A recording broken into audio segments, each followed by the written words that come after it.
Good morning student.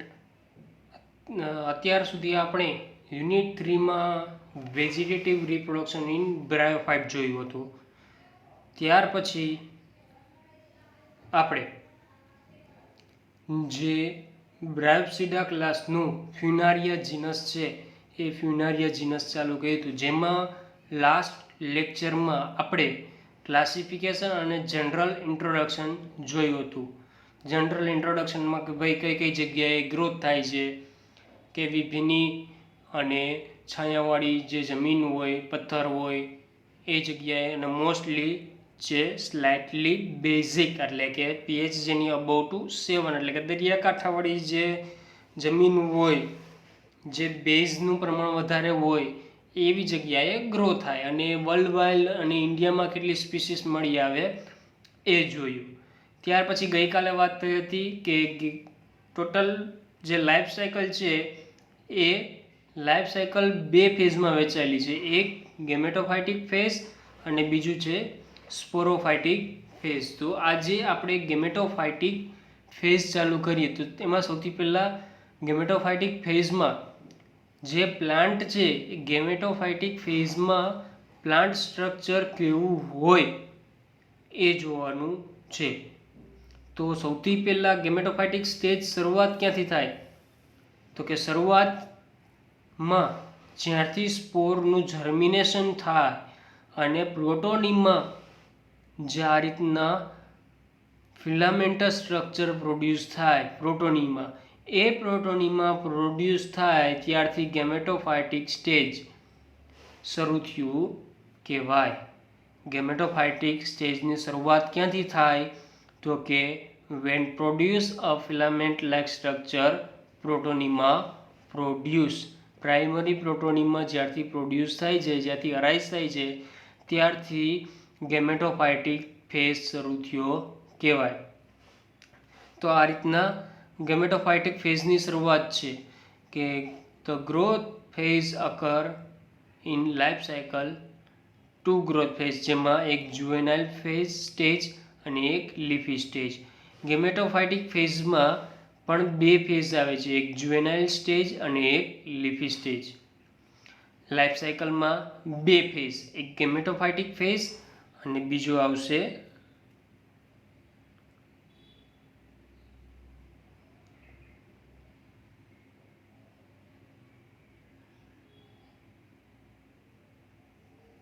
એક સ્પોરોફાઇટિક phase.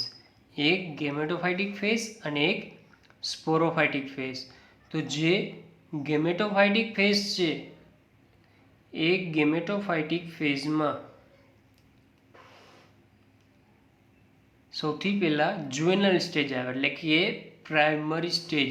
એ primary સ્ટેજમાં પ્રોટોનીમાં આ પ્રાઇમરી સ્ટેજનું જુવેનાઇલ સ્ટેજનું ડાયાગ્રામ છે, જેમાં પ્રોટોનીમાં પ્રાઇમરી પ્રોટોનીમાં જોવા મળશે. પ્રાઇમરી પ્રોટોનીમામાં ક્લોરોનિમલ બ્રાન્ચ જોવા મળશે, રાઇઝોડલ બ્રાન્ચ જોવા મળશે. રાઇઝોડલ બ્રાન્ચમાંથી રાઇઝોઇડ પ્રોડ્યુસ થયેલ જોવા મળશે. ક્લોરોનિમલ બ્રાન્ચ ઉપર બડ હશે અને બડમાંથી બડનો ગ્રો થઈને હરવે હરવે યંગ ગેમેટોફાઇટ અને યંગ ગેમેટોફાઇટમાંથી મેચ્યોર ગેમેટોફાઇટ સ્ટ્રક્ચર જોવા મળશે. ફરી પાછું જે પ્રોટોનીમાં છે એ પ્રોટોનીમામાં બ્રાન્ચ પડશે. અમુક બ્રાન્ચ ક્લોરોનિમલ બ્રાન્ચ હશે, અમુક બ્રાન્ચ રાઇઝોડલ બ્રાન્ચ હશે. રાઇઝોડલ બ્રાન્ચમાંથી રાઇઝોઇડ પ્રોડ્યુસ થશે. ક્લોરોનિમલ બ્રાન્ચ છે એમાં એની ઉપર ઘણી બધી બડ આવેલી હશે. એ બડ ગ્રો થઈ અને આના જેવું યંગ ગેમેટોફાઇટ સ્ટ્રક્ચર બનશે અને એ young gametophyte સ્ટ્રક્ચરમાંથી mature gametophyte structure બનશે. પણ અહીંયા સુધી છે જે આવું સ્ટ્રક્ચર ધરાવતું હોય એને કહેવાય જુવેનાઇલ સ્ટેજ ઓફ ફ્યુનારિયા. ફ્યુનારિયા પ્લાન્ટનું બાળપણનું, નાનપણનું જે અવિકસિત છે, પ્રાથમિક કક્ષાનું એવું જુવેનાઇલ સ્ટેજનું સ્ટ્રક્ચર. તો જોઈએ આપણે theory. The result of germinating spore produce a primary protonium. આપણે જોયું હતું કે સ્પોરનું જર્મિનેશન થઈ અને આવી રીતના જે ફિલામેન્ટસ સ્ટ્રક્ચર બને, green in colour filaments structure બને એને પ્રાઇમરી પ્રોટોનીમા કહેવાય. Protonema grow and produce many other branches.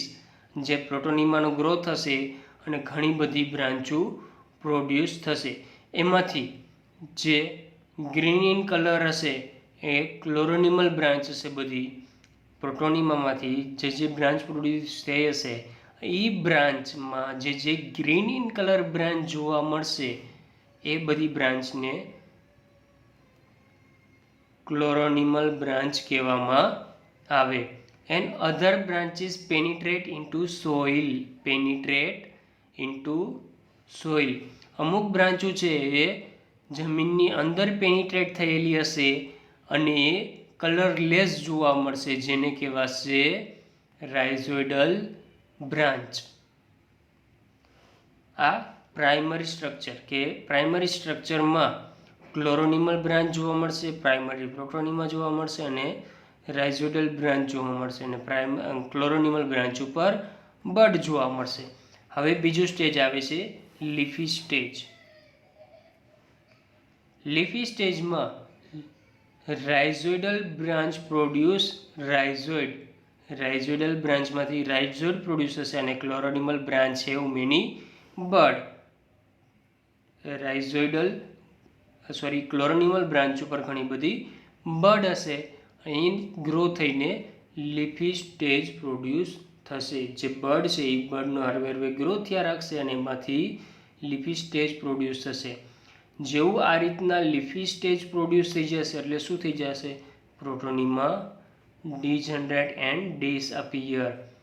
જે પ્રોટોનીમા સ્ટ્રક્ચર હતું એ હરવે ડિજનરેટ ડેથ થવા માંડે અને ડેથ થઈ ગયા પછી એ ડિસઅપિયર થઈ જાય. અને આવું લીફી સ્ટેજ લીફ ધરાવતું સ્ટેજ એટલે કે લીફી સ્ટેજ ધરાવતું પ્લાન્ટ ગ્રોથ થઈ જશે, જેમાં લીફ, સ્ટેમ અને નીચેની સાઈડ રાઇઝોઇડ આ રીતના દ્વિઅંગી વનસ્પતિ પણ કહેવાય. લીફ અને સ્ટેમ ધરાવતી વનસ્પતિ, પર્ણ અને પ્રકાંડ ધરાવતી વનસ્પતિ એટલે કે દ્વિઅંગી વનસ્પતિ, જેને બ્રાયોફાઇટ પણ કહેવાય. તો એવું લીફ અને સ્ટેમ અને નીચેની સાઈડ રાઇઝોઇડ આ રીતના આખું લીફી સ્ટેજમાં પ્લાન્ટનું સ્ટ્રક્ચર જોવા મળે. The upright leaf and stem એટલે કે આ જે જમીન છે એ જમીનની ઉપરની દિશામાં લીફ અને સ્ટેમ અને ડાઉનવર્ડ સાઈડ રાઇઝોઇડ રિપ્રેઝેન્ટ થઈ આ રીતના ડાઉનવર્ડ સાઈડ રાઇઝોઇડ આ રીતના આખું ગેમેટોફાઇટ સ્ટ્રક્ચર આ રીતના રિપ્રેઝેન્ટ થાય. જે લીફી સ્ટેજ છે એમાં પ્લાન્ટ કયા પ્રકારનો જોવા મળે? તો કે upright side leaf and stem and downward side rhizoid આ રીતના જોવા મળે. આગળ હવે લીફી સ્ટેજમાં બહારનું આઉટર સ્ટ્રક્ચર કેવું જોવા મળે, લીફ અને સ્ટેમનું આઉટર સ્ટ્રક્ચર કેવું જોવા મળે એ જોવાનું છે.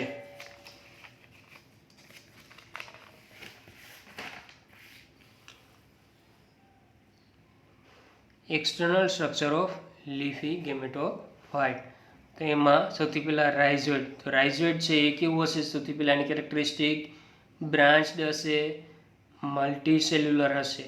બ્રાન્ચ અને મલ્ટીસેલ્યુલર રાઇઝોઇડ જોવા મળશે. And arise at base of gametophyte. ક્યાં જોવા મળશે? તો કે બેઝના ભાગે. જે પ્લાન્ટ છે એ પ્લાન્ટના નીચેના ભાગે જોવા મળશે. જે જગ્યાએ રૂટ હોય એ જગ્યાએ રાઇઝોઇડ જોવા મળે.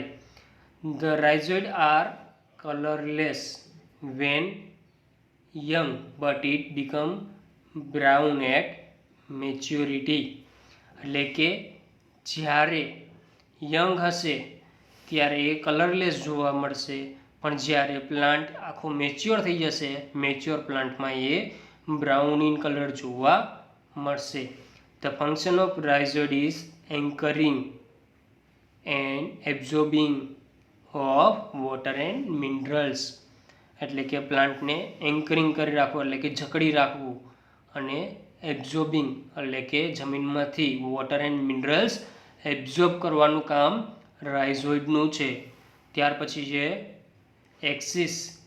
Adult plant have 1 to 3 centimetre height stem or axis. જે પ્લાન્ટ છે મેચ્યોર પ્લાન્ટનું હાઇટ કેવડી હશે તો કે 1 to 3 સેન્ટીમીટર જેટલી હાઇટ હશે અને એને સ્ટેમની હાઇટ પણ 1 to 3 સેન્ટીમીટર જેટલી જોવા મળશે. પ્લાન્ટ કન્સિસ્ટ ઓફ સ્લેન્ડર એટલે કે સિલિન્ડર જેવું ઇરેક્ટ રેડિયલ. ઇરેક્ટ એટલે કે ઊભું અને રેડિયલ એટલે કે ઉપરની દિશામાં ગ્રો થયેલું સ્ટેમ જોવા મળશે. જમીનથી ઉપરની દિશામાં ગ્રો થયેલું જોવા મળશે. The stem is a monopodial branch એટલે કે એક જ બ્રાન્ચનું બનેલું. મોનોપોડિયલ બ્રાન્ચ એટલે કે એક જ બ્રાન્ચનું બનેલું સ્ટેમ જોવા મળશે. ત્યાર પછી છે leaves. The main axis consist spirally arrange. આપણે સેમ 2માં યુનિટ 1માં પહેલો ટોપિક હતો ફાઇલોટેક્સિસ, જેમાં સ્પાઇરલી, ઓપોઝિટ, વોરલ એ રીતના અલગ અલગ ફાઇલોટેક્સિસના ટાઈપ આવતા હતા. જેમાં સ્પાઇરલી ટાઈપ અરેન્જ એટલે કે સ્પાઇરલ રિંગ સ્વરૂપે જેમ જેમ ઉપર જતા જાવ એ રીતના રિંગ સ્વરૂપે સ્પાઇરલ સ્પ્રિંગ સ્વરૂપે અરેન્જ થયેલા જોવા મળે. લીફ છે એ સ્ટેમ ઉપર સ્પાઇરલી અરેન્જ જોવા મળે. At the apex of stem leafy arranging crowd. Crowd એટલે કે એકદમ જૂથામાં. જો આ રીતના જે સ્ટેમ છે સ્ટેમનો ઉપરનો ભાગ એપિકલ ભાગ હશે, એપેક્સ ભાગ, અહીંયા એક નાના નાના ટીની લીવ્સ એટલે કે કુંબળા પાંદડા, ટીની લીવ્સ અરેન્જ ઇન ક્રાઉડ એટલે કે ઘણા બધા સંખ્યામાં, એકદમ જાજી સંખ્યામાં ક્રાઉડ લાઇક એટલે કે જાજી સંખ્યામાં ગોઠવાયેલા હોય એન્ડ લુક લાઇક ક્રાઉન એટલે કે તાજ સ્વરૂપે, ક્રાઉન સ્વરૂપે દેખાય. And forming bird like head. Bird જેવું હેડ પ્રોડ્યુસ કરે. The leaves have are simple green in colour, ovate shape. આ પણ સેમ ટુમાં આવતું. Shape of leaves ovate shape હશે.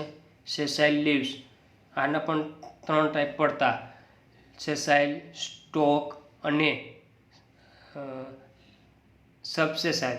સ્ટોક એટલે કે જો લીફને સ્ટોક હાજર હોય તો સ્ટોક કહેવાય. જો નાનકડી સ્ટોક હાજર હોય તો એને સબસેસાઇલ કહેવાય.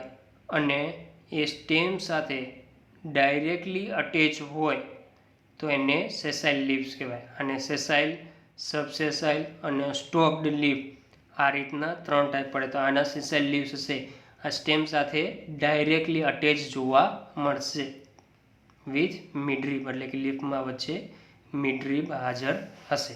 તો આ હતું એક્સટર્નલ સ્ટ્રક્ચર ઓફ ગેમેટોફાઇટ.